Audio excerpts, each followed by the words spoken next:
নমস্কার, আমি Tania Kamarpara government ideal college 2024-25 বর্ষে মেকানিক ডিজেল ট্রেডের ছাত্রী।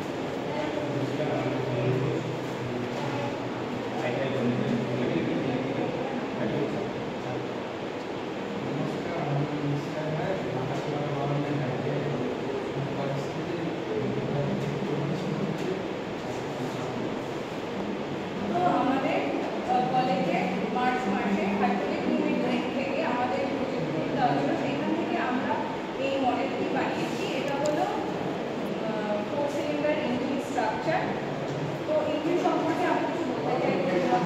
ইঞ্জিন হলো ইঞ্জিন বিভিন্ন রকমের হয়ে থাকে, কিন্তু সাধারণত আমরা জানি তিন প্রকারের: স্টিম ইঞ্জিন, ডিজেল ইঞ্জিন আর পেট্রোল ইঞ্জিন। ডিজেল এবং পেট্রোল ইঞ্জিনে কী হয়, সেখানে ডিজেল এবং পেট্রোল ইঞ্জিনে সাধারণত তেল দিয়ে সেখানে শক্তি তৈরি করা হয়। আর স্টিম ইঞ্জিনে সাধারণত জলের সাহায্যে ইঞ্জিনটা আর কি চলে। তো ইঞ্জিন ছাড়া কোনো যানবাহনই চলতে পারে না। ইঞ্জিনের মাধ্যমে সমস্ত আমরা বাস, ট্রেন, লরি সমস্ত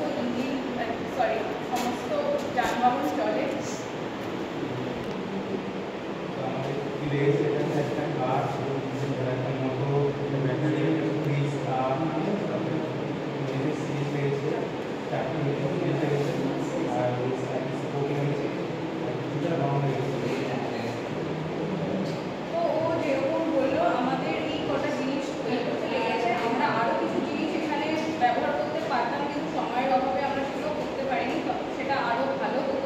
যাই হোক, আমি একটু চালিয়ে দেখাচ্ছি।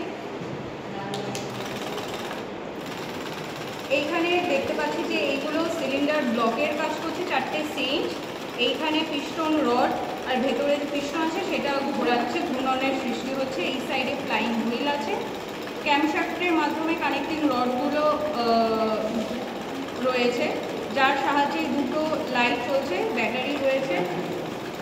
আর এই